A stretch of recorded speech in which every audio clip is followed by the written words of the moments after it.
If you want to change the world, start off by making your bed. If you make your bed every morning, you will have accomplished the first task of the day. It will give you a small sense of pride, and it will encourage you to do another task, and another, and another.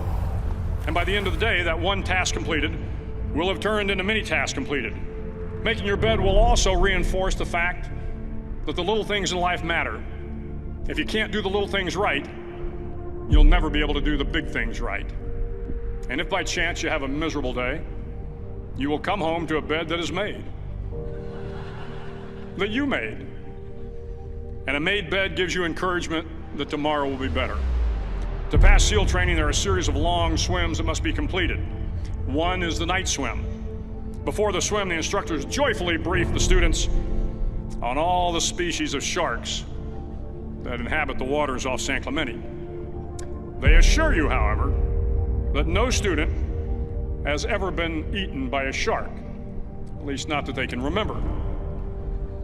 But you are also taught that if a shark begins to circle your position, stand your ground. Do not swim away. Do not act afraid. And if the shark, hungry for a midnight snack, darts towards you, then summons up all your strength and punch him in the snout, and he will turn and swim away. There are a lot of sharks in the world. If you hope to complete the swim, you will have to deal with them. So if you want to change the world, don't back down from the sharks.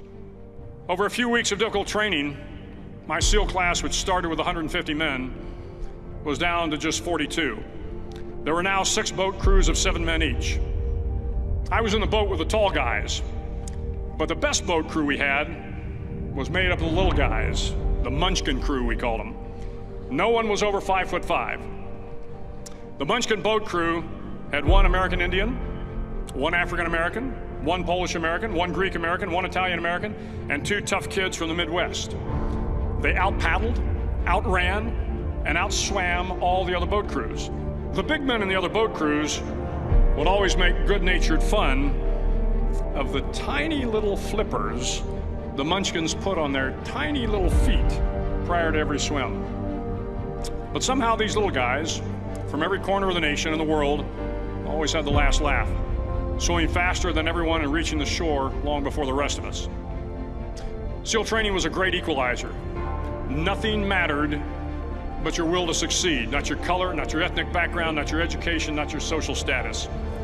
If you want to change the world, measure a person by the size of their heart, not by the size of their flippers. The 9th week of training is referred to as Hell Week. It is 6 days of no sleep, constant physical and mental harassment, and 1 special day at the Mud Flats. The Mud Flats are an area between San Diego and Tijuana where the water runs off and creates the Tijuana Sloughs, a swampy patch of terrain where the mud will engulf you. It is on Wednesday of Hell Week that you paddle down in the mud flats and spend the next 15 hours trying to survive the freezing cold, the howling wind, and the incessant pressure to quit from the instructors.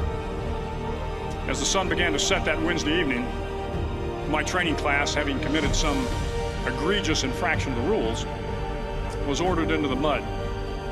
The mud consumed each man till there was nothing visible but our heads. The instructors told us we could leave the mud if only 5 men would quit. Only 5 men, just 5 men, and we could get out of the oppressive cold. Looking around the mud flat, it was apparent that some students were about to give up.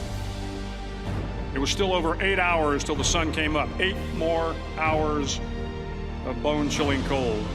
The chattering teeth and the shivering moans of the trainees were so loud, it was hard to hear anything. And then one voice began to echo through the night. One voice raised in song. The song was terribly out of tune, but sung with great enthusiasm. One voice became 2, and 2 became 3, and before long, everyone in the class was singing. The instructors threatened us with more time in the mud if we kept up the singing, but the singing persisted, and somehow the mud seemed a little warmer, and the wind a little tamer, and the dawn not so far away. If I have learned anything in my time traveling the world, it is the power of hope. The power of one person, a Washington, a Lincoln, King, Mandela, and even a young girl from Pakistan, Malala. One person can change the world by giving people hope. So if you want to change the world, start each day with a task completed. Find someone to help you through life. Respect everyone. Know that life is not fair and that you will fail often.